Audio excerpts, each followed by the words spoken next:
The alien hall was massive, brighter than anything Ethan had ever seen.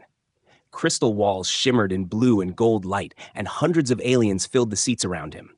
They wore long robes, sharp armor, or jeweled crowns, and their glowing eyes were fixed on one thing: him, a human, alone, standing before their throne. The sound of whispers and laughter spread across the chamber. They were not whispers of respect. They were mocking. "Look at him," one alien sneered, his voice carrying across the marble floor. "A human thinks he can touch the xenotone?" Laughter broke out, high and cruel. Ethan kept his face steady.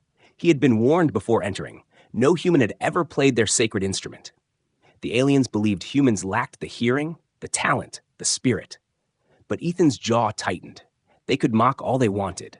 He would not back down. At the center of the hall stood the xenotone. It was huge, taller than Ethan, with strings made of glowing crystal threads. The instrument seemed alive, humming softly with energy.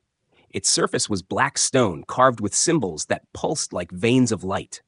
Even the air around it vibrated, as though the sound of the universe lived inside. The queen sat on her throne, high above the rest. She was tall, armored shoulders gleaming in the firelight of floating lanterns. Her golden eyes burned with amusement as she looked down at him. Her lips curved into a cold smile. "A human cannot play," she declared, her voice sharp, echoing across the chamber. "But perhaps we all need entertainment today. Let us see him fail." The crowd roared with laughter. Some aliens slapped their knees. Others leaned back and smirked, confident this would be a foolish display. Ethan took a step forward. The floor beneath him was polished black stone, and his footsteps echoed too loud in the silence that followed the laughter. His chest felt heavy, but he kept moving. He reached the xenotone. The strings glowed brighter as his shadow fell across them, as if the instrument was aware of him. Ethan paused, staring at it. His hands trembled slightly. He had never touched anything like this. On Earth, he had played old wooden guitars, sometimes a piano when he was lucky. But this was alive. Behind him, a noble alien's voice cut through the quiet. "Do not break it, human. It costs more than your entire species' worth." The chamber filled with another wave of cruel laughter. Ethan did not turn. He let the words pass him like smoke. He lifted his hands slowly. His fingers hovered above the glowing strings, and for a moment, time seemed to stop. Every alien eye watched him. Every mouth waited for his mistake. Even the guards, tall and armored, leaned on their spears with smirks on their faces. Ethan lowered his fingers. The first sound that came out was harsh, broken. A sharp twang cracked through the chamber, ugly and wrong. The crowd exploded in laughter. Some aliens doubled over, holding their stomachs, tears of amusement running down their faces. The queen chuckled low, shaking her head. "Pathetic," she whispered. Ethan's cheeks grew warm, but he forced himself to breathe. He closed his eyes. He remembered Earth. He remembered his mother singing to him when he was a child. He remembered the sound of rain on metal roofs during war. He remembered soldiers humming songs to stay alive. He remembered the quiet sound of his father's voice when he said goodbye. Music was not about perfection. Music was about feeling. He placed his fingers again.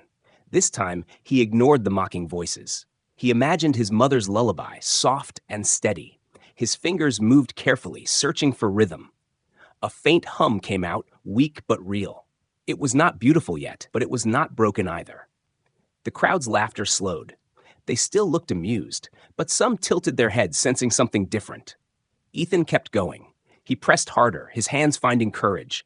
Another note came, deeper, carrying a strange echo. The xenotone's crystal strings pulsed faintly with light, as if recognizing him. The queen leaned forward slightly. Her smile was still mocking, but there was a flicker of curiosity in her golden eyes. Ethan opened his eyes again. He stared at the glowing threads and whispered to himself, "I can do this." He was not only playing for survival, he was playing for Earth, for every insult humans had endured. He was playing to prove that human hearts had power the aliens could never understand. The hall grew quieter. The mocking voices softened into murmurs. The energy around the xenotone grew heavier, the strings glowing brighter beneath his fingertips. The crowd could feel something shifting, though they did not want to admit it. Ethan lifted his head, shoulders straightening, his fingers prepared for the next attempt. The chamber that had been full of laughter now waited, holding its breath. The challenge had begun, and Ethan was no longer afraid. The first sound had been ugly, sharp, and filled with laughter from the alien crowd, but Ethan did not step away. His hands hovered over the glowing crystal strings again, and for a moment, he stood very still. The echoes of cruel voices bounced through the chamber, but he let them fade from his mind. He thought about the way music had always saved him in the darkest times. He had no instrument from Earth here, no guitar, no piano, no drum.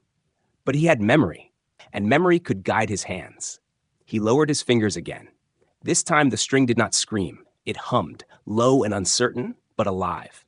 A hush settled for just one breath before an alien voice shouted, "Accident!" Nothing more. Laughter broke out again, but it was thinner, not as strong as before. Ethan exhaled slowly, his heart pounding. He could feel the strange pulse of the zenotone running into his fingertips, almost like the strings were alive and resisting him, testing him. He pressed again. The sound that came out was uneven, like a broken wave. The crowd roared with joy at his failure. Some slapped their knees, others pointed at him, their glowing eyes filled with mockery. But Ethan did not stop. His face was calm, his brow furrowed with concentration. He was searching for something hidden in the strange instrument, the way a man might search for the right key in a locked door. The queen leaned on her throne, her golden eyes sharp and amused. "Let him struggle," she said softly, and the hall laughed again. But even she could not hide a flicker of curiosity when Ethan did not drop his hands or turn away. Most humans would have surrendered after such humiliation. This one kept playing. Ethan remembered the songs of his people, his mother's lullaby, gentle as rain. A soldier's song, deep as thunder, a lover's melody, soft but unbreakable. He closed his eyes, and instead of fighting the instrument, he began to listen. The zenotone was not like Earth's music. It was sharper, more alive, filled with layers of sound he had never heard. But sound was sound, and feeling was feeling. He let his memories guide him. He pressed a string again, slower this time, and the note that came was clearer. Still thin, but it carried a strange echo that touched the air. The laughter dimmed. Not gone, but weaker.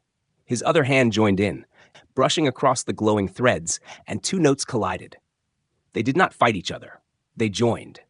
Aliens tilted their heads. One noble whispered, "That almost sounded like," but stopped, embarrassed. Ethan's chest tightened with hope. He pushed further, testing each string carefully, building a small pattern. The zenotone glowed faintly under his hands, and the sound was no longer noise. It was the beginning of a tune. Simple, fragile, but alive. The crowd grew restless. Some muttered in annoyance. Others leaned forward without realizing it. Their eyes glowed brighter as the strange sound touched their ears. They had never heard a human play before. They had expected shame, clumsy failure, nothing more. But now they were hearing something different, something they could not name yet. Ethan's breathing deepened. Sweat formed on his brow, but he ignored it. The strings felt warmer under his hands, like they were awakening. He thought of his mother's lullaby again, the way she would hum when the world outside their small home was filled with fear. His fingers copied that rhythm, soft and slow. A single clear note rose into the chamber. It hung in the air longer than any of the others, shimmering like light through water. The aliens froze. Their ears twitched, their eyes widened. Even the queen shifted in her seat, her smile fading just a little. Ethan opened his eyes and saw the silence in the hall. He did not smile, but a spark lit inside him. He had found it. The door had opened. The zenotone had let him in. Then he struck another string, pairing it with the first, and suddenly a harmony formed. It was not perfect, but it was beautiful in its own raw way. The sound filled the space, touching stone and crystal, making the air vibrate. For a moment, even the guards lowered their spears, their expressions flickering with surprise. The queen's voice cut through softly, but it no longer sounded amused. "Impossible," she whispered, almost to herself. Ethan ignored her. He was lost in the sound now, letting his fingers follow memory and heart instead of doubt. He played not like a man proving himself to enemies, but like a child remembering home. Each note grew clearer, each hum deeper, until the laughter that had filled the hall was gone. There was no more noise from the aliens. No insults, no cruel voices, only silence. Silence filled with disbelief. Silence broken only by the fragile, haunting sound of a human's music beginning to take shape. Ethan felt his chest burn with emotion, but he did not let it break him. He pressed onward, letting the lullaby of his people flow into alien strings. The xenotone glowed brighter, answering him, and for the first time since he entered, he no longer felt like a prisoner surrounded by enemies. He felt like a musician standing before the world. The hall that had mocked him was now listening, and deep inside their eyes, where pride had lived, a new feeling began to rise. Uneasy wonder. Ethan's fingers moved slowly at first, but then with more confidence. The xenotone's glowing strings responded like they had been waiting for him all along. Each note was clearer now, flowing into the next, not broken, not harsh. The sound was soft, but filled with something alive. The hall that had once been roaring with laughter grew quiet, so quiet that even the hum of the crystals on the walls seemed louder than the crowd. He closed his eyes again, shutting out the golden stares, the sharp teeth, the cruel smirks. In his mind, he was far from the alien throne room. He was back on Earth, a child sitting by a small fire while his mother hummed him to sleep. He was standing in the rain, hearing drops fall on old tin roofs, creating a rhythm only the lonely could understand. He was walking with soldiers, tired and broken, but still humming songs of courage in the night. All of that poured into his fingers, into the glowing threads that now obeyed his touch. The sound changed. It was no longer the uncertain hum of a stranger. It became a melody, fragile, haunting, yet strong enough to silence hundreds of voices. Aliens who had never respected a human found their mouths closing, their eyes narrowing, not in mockery, but in confusion. Some leaned forward, ears twitching, drawn by the strange mixture of sound and feeling. The xenotone glowed brighter. The veins of light inside it pulsed with each note, as if the instrument itself was breathing with Ethan. A strange echo filled the hall, not only from the strings but from the walls, as though the music had awakened something hidden in the stone. The sound spread, wrapping around every listener like a whisper they could not escape. A proud noble, dressed in silver and jewels, blinked hard. He felt his chest tighten in a way he had not felt since he was young. He raised his hand to his cheek and froze when his fingertips touched wetness. His eyes had watered. He quickly lowered his hand and looked around, hoping no one saw, but he was not alone. Others were shifting in their seats, wiping their eyes or holding their chests with unease. Ethan did not see them. He was lost in the melody. His fingers danced now, pulling sounds that rose and fell like waves on the ocean. One note carried the ache of loss, the next carried the warmth of love, and then came courage, sharp and unyielding. It was as if he was telling a story without words, a story that every being, no matter what world they came from, could understand. The queen leaned forward on her throne. Her golden eyes, once filled with mocking fire, now flickered with something else. She had heard thousands of alien masters play the xenotone. She had watched her people bend sound into weapons, into beauty, into worship. But never had she heard the instrument sound like this. The human was not only playing, he was speaking through it.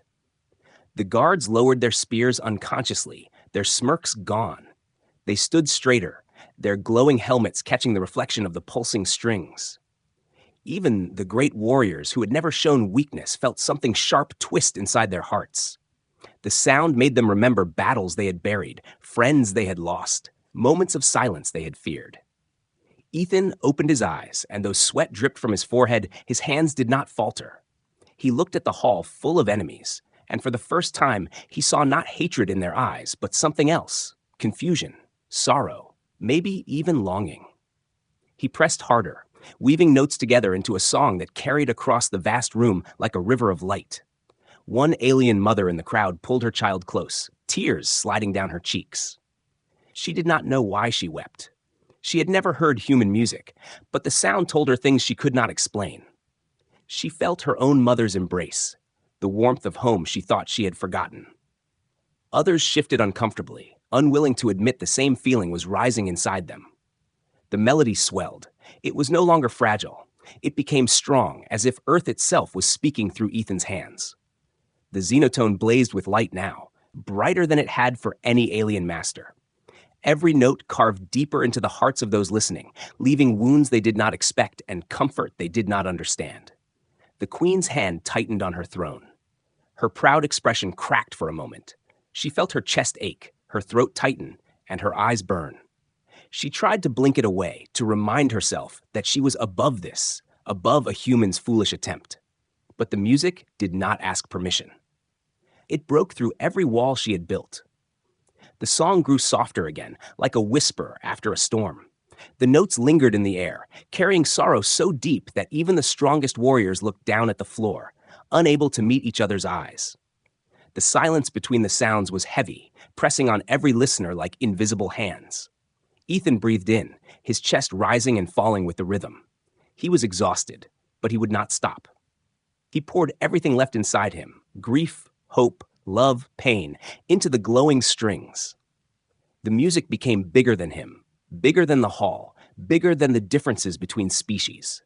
It became truth, and in that truth, for the first time, aliens cried.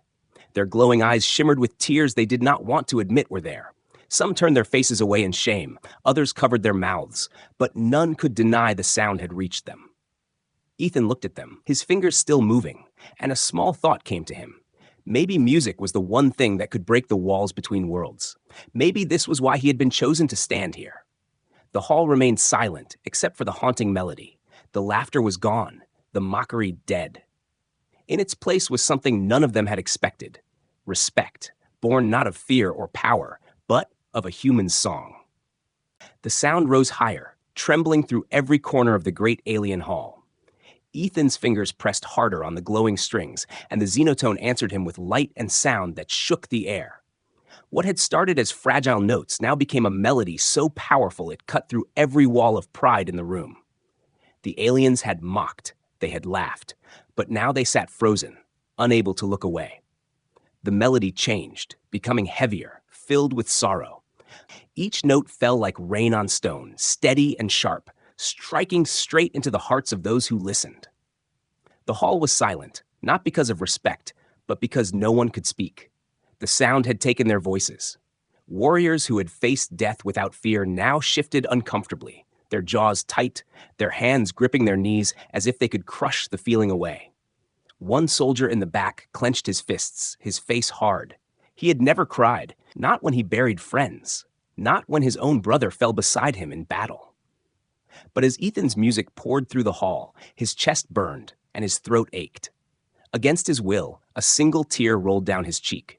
He quickly wiped it away, glancing around to see if anyone noticed. But he saw others doing the same, hiding their faces, wiping their eyes, shaking their heads in disbelief. Ethan did not stop. His hands moved faster now, weaving pain and hope together, creating a storm of sound. The xenotone glowed brighter with every note, its crystal threads blazing like fire. The cymbals carved into its body pulsed with white light, as though the instrument itself was alive and rejoicing at being played by him.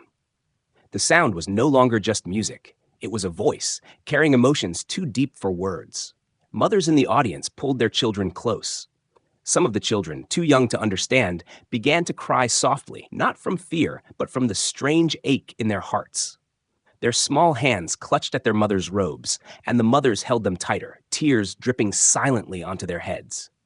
The nobles, proud and jeweled, sat stiff in their seats, fighting against the flood of feeling. They whispered to each other, trying to dismiss it, saying, "It is only noise, only tricks." But their voices shook, betraying the truth. One of them covered his mouth with his hand, his shoulders trembling, as the music tore into memories he thought he had buried forever. The queen herself, sitting high on her throne, felt her chest tighten. She had never wept in her life.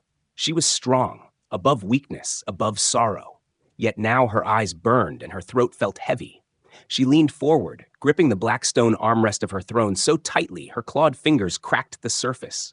She tried to keep her face calm, her lips pressed tight, but the wetness building at the corner of her eyes betrayed her. The music carried loss, but also love. It carried sacrifice, but also forgiveness. Each rise and fall of the melody painted a picture that every being in the room understood, no matter what world they came from. They saw their loved ones, their battles, their homes, their failures, their hopes. The human was not only playing for himself, he was playing for all of them. Ethan's eyes opened as he struck a deep, aching chord. He saw them. He saw their glowing eyes filled with tears, their proud heads bowed. He saw the guards standing stiff, their armor shining in the Xenotone's glow, their hands trembling as they fought against emotions they could not stop.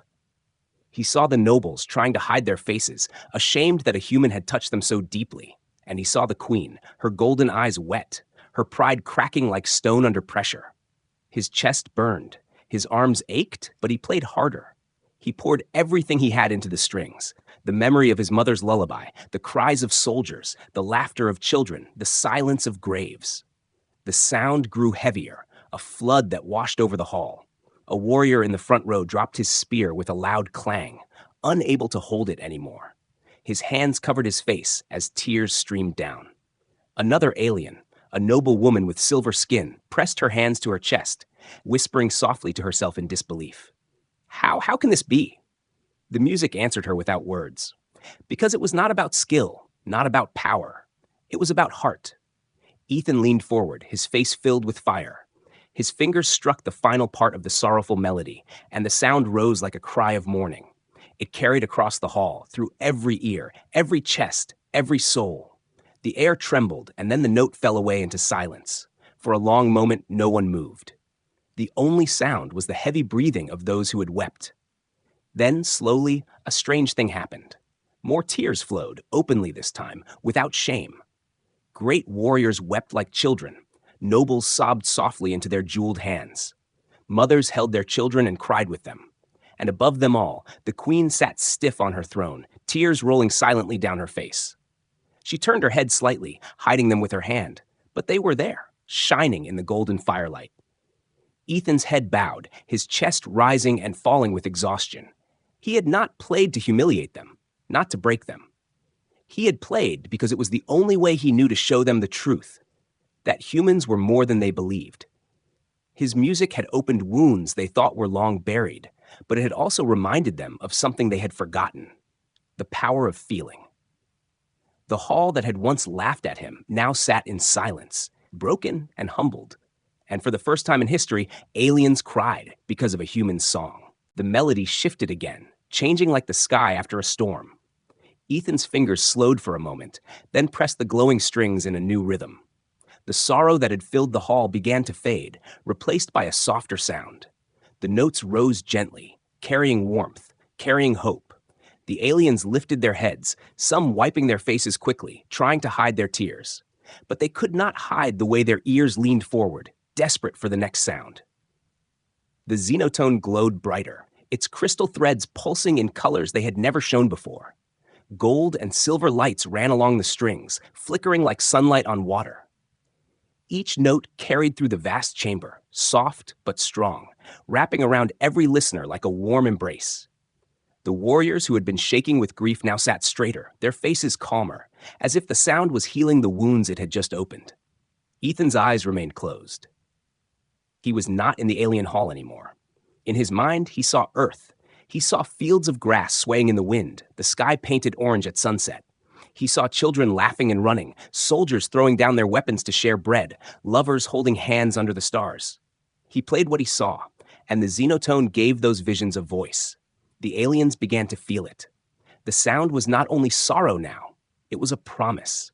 The melody rose like a dawn after darkness, telling them that no matter the pain of loss, life still went on.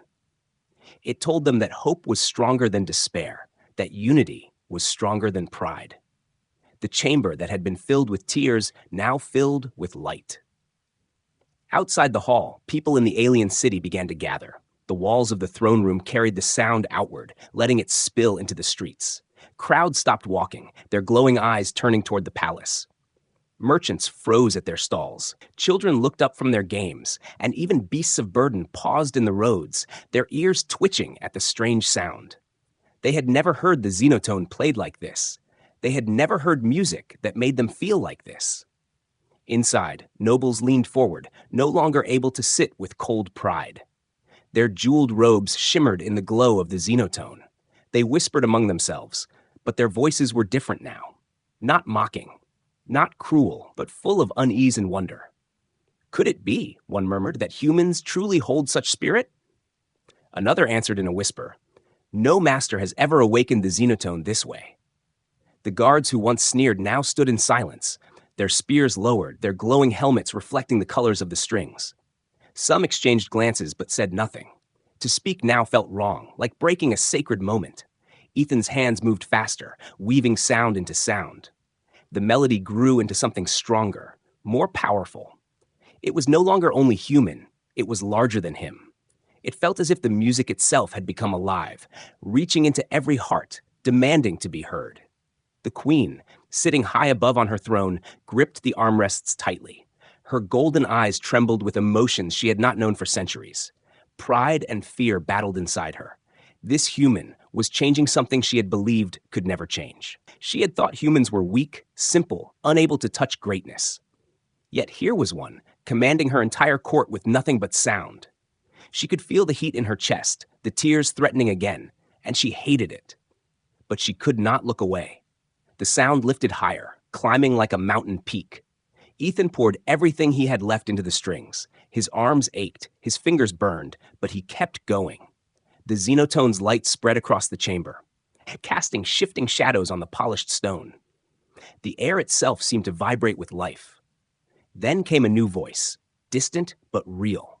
It was the sound of the crowd outside. Through the open arches of the hall, cheers and cries began to rise. The aliens in the city were hearing the impossible and could not stay silent. They shouted, they clapped, they called out in voices filled with awe. The sound of the music had reached them, and it was changing them too. Inside, the hall shook with noise, not from laughter now, but from the beating of hundreds of hearts moving together with the rhythm. The nobles, the warriors, the servants, even the children, they were all caught in the same current, all carried by the same river of sound. The humans' music had made them one.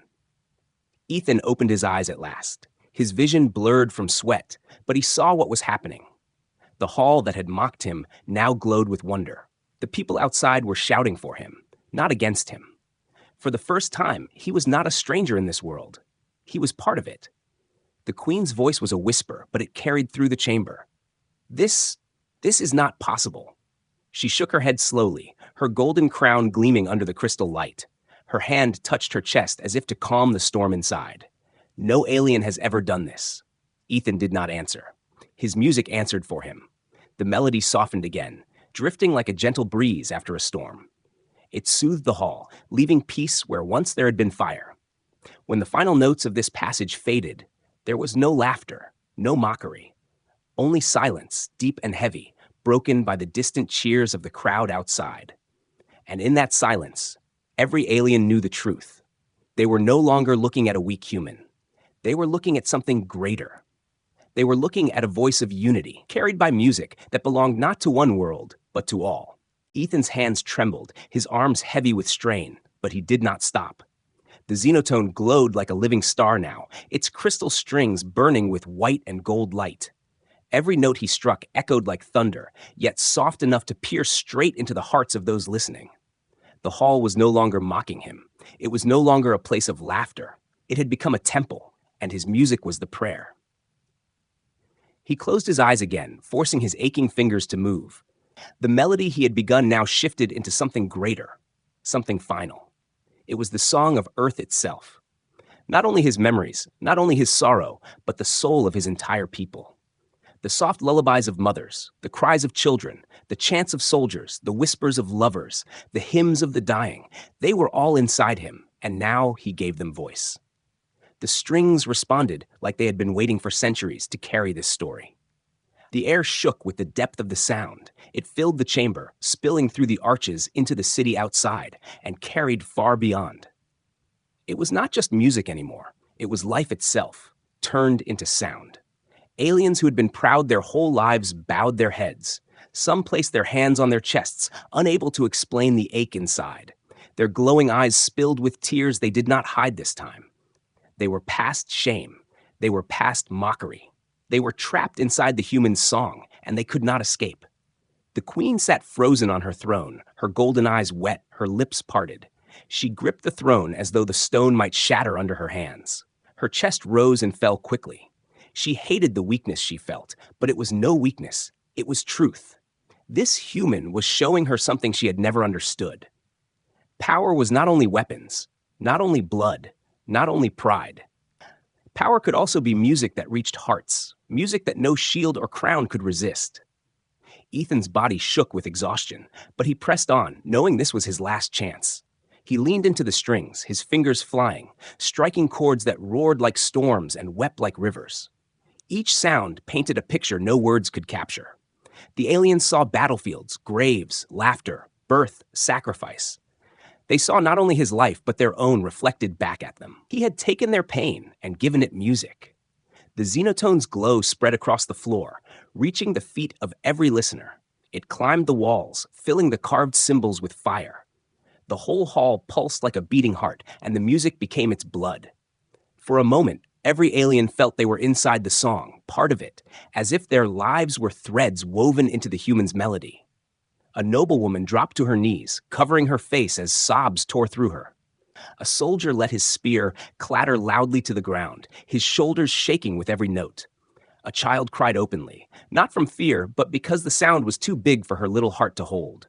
And outside, the city thundered with voices, the crowd shouting and cheering, crying and singing with him. Ethan looked up, his eyes burning with tears of his own, but his hands never stopped. His voice cracked as he whispered to himself, "This is for you, all of you." It was not only for humans, not only for Earth. It was for every being who had ever felt joy or pain or loss or hope. The melody rose higher, brighter, until it felt like the universe itself was listening. Then came the final note. Ethan struck it with all his remaining strength. The sound rang out, long and endless, vibrating through the hall until it felt like the stones themselves were singing. The note carried sorrow, love, hope, and truth all at once. It lingered in the air like a heartbeat, pulsing, refusing to fade. Silence followed, heavy, endless silence. Ethan's hands fell from the strings, his chest rising and falling as though he had just fought a war. Sweat poured down his face, his arms weak, but he stood tall. His eyes looked across the hall, daring anyone to laugh now. But no one did. No one could. The first sound that broke the silence was small, a clap. A child, sitting in the arms of her mother, clapped her tiny hands together. The sound echoed strangely in the vast hall. All eyes turned to her, but instead of shame, she clapped again, smiling through her tears. Slowly, another joined. An old noble, trembling, pressed his hands together in applause. Then another, and another. Within seconds, the hall erupted, not with laughter, not with scorn, but with thunderous applause. The sound shook the walls, louder than any jeer had ever been. Aliens who had once mocked him now stood to their feet, clapping, shouting, weeping, cheering. The guards slammed their spears on the floor in rhythm, creating a booming drumbeat of respect. Nobles stood with hands raised, their eyes glowing not with arrogance, but with awe. The queen rose slowly from her throne. The hall went quiet again, waiting for her words. Her golden eyes were unreadable, her face still wet with tears she refused to wipe. She stepped down one stair, then another, until her shadow fell across the glowing xenotone. Her voice was low, heavy with something no one had ever heard from her before, reverence. "No alien has ever played the xenotone like this," she said. Her eyes locked on Ethan. "And yet, a human has." She raised her hands slowly, her crown glittering in the fading light of the crystal strings. History will remember this night. Ethan stood silent, his body weak, but his spirit unbroken. He had done it, not with weapons, not with war, but with music. And the hall that once mocked him now bowed in respect. The silence in the hall was heavy, almost sacred after the queen's words. Every alien stood frozen, their glowing eyes fixed on Ethan, the human who had done what no one else could.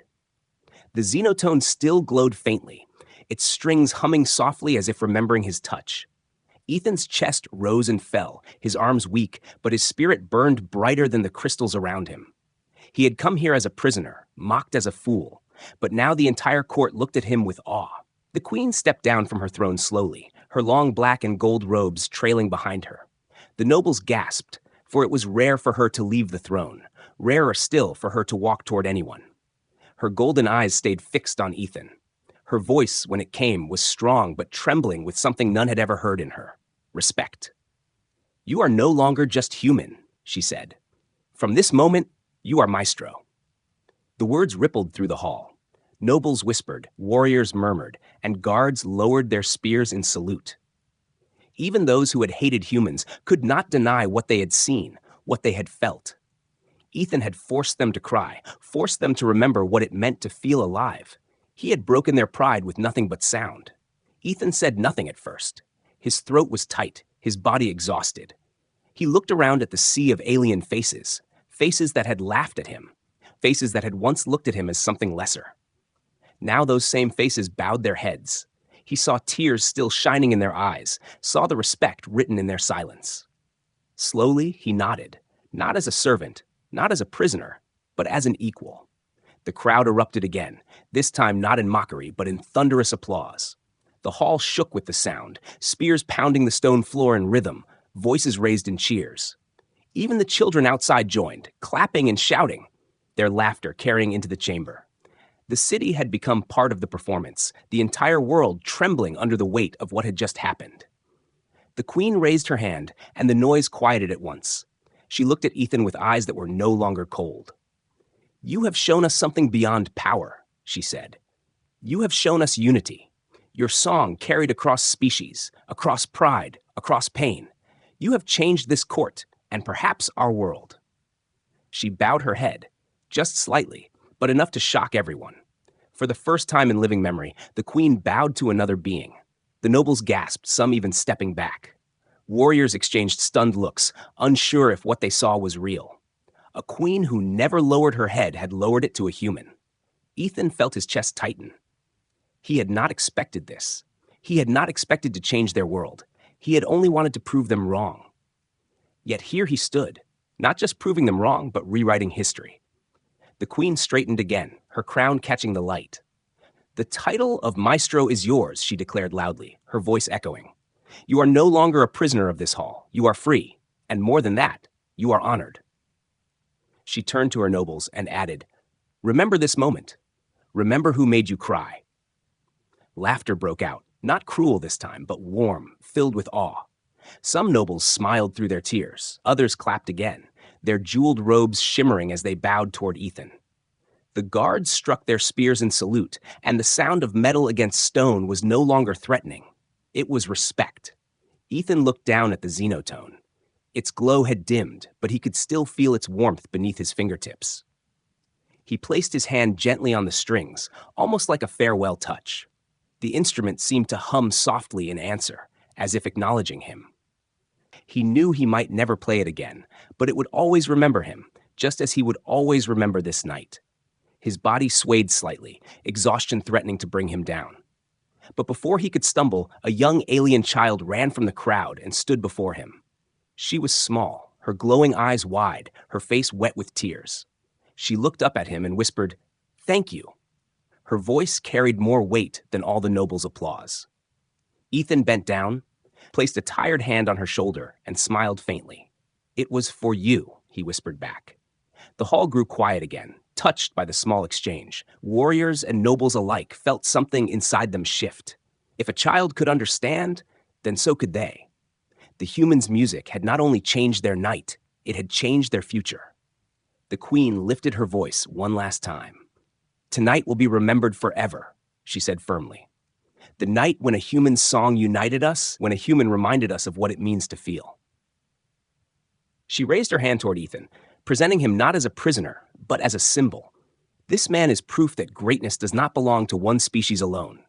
The hall thundered with cheers once more, not out of duty, but out of true belief. Ethan stood in the center, his head bowed, his chest rising with deep breaths. He felt tears sting his own eyes, but this time they were not from sorrow. They were from triumph. The xenotone's glow faded slowly, as though it too was resting after the great song. The hall dimmed, but the memory of the music stayed in the air like a ghost, lingering, refusing to die. Every being present knew they would carry it for the rest of their lives. Ethan straightened at last, his strength nearly gone, but his spirit soaring. He looked around the hall one final time. Where there had been mockery, there was now reverence. Where there had been walls, there was now unity. He had come here chained, but he would leave free, not just free in body, but free in soul. And as he turned his gaze upward, past the queen, past the crystal ceiling, toward the endless sky, one thought filled his mind. Humanity was no longer small. Humanity had spoken, and the galaxy had listened.